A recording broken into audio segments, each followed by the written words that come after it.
We have some breaking news from the president, who just announced he is repositioning nuclear submarines around Russia in response to what he called inflammatory statements from the former Russian president. Trump just posted, quote, based on the highly provocative statements of the former president of Russia, Dmitry Medvedev, who is now the deputy chairman of the Security Council of the Russian Federation, I have ordered 2 nuclear submarines to be positioned in the appropriate regions just in case these foolish and inflammatory statements are more than just words. Words are very important and can often lead to unintended consequences.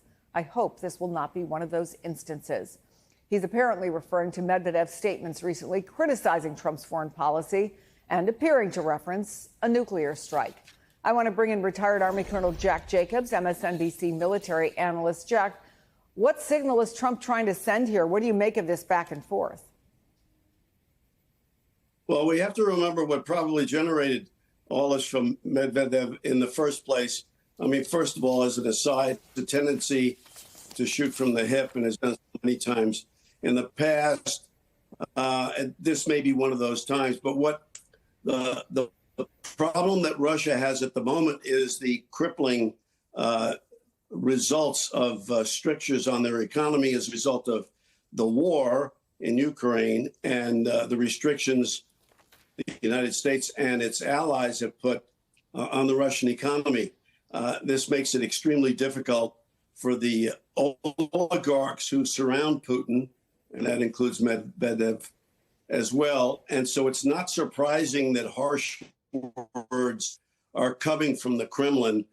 They don't disavow them, but frequently these words are left to dissipate in the ether and nothing ever comes of them. Trump's response Jack,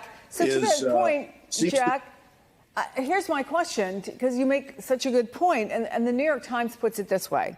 While Mr. Trump commands the world's most powerful military, Mr. Medvedev is widely seen as a social media attack dog relegated to the periphery of President Putin's inner circle. So why even respond? Part of it has to do with how Trump responds to anything. He doesn't like to come out and to look like he is second best in any exchange, even if the exchange like this one probably has no punch to it. So Trump responds to absolutely everything. And this is one reason why we see the kind of response we get from the president at this time. Colonel Jack Jacobs, thanks for getting up quickly on this breaking news. Appreciate that so much.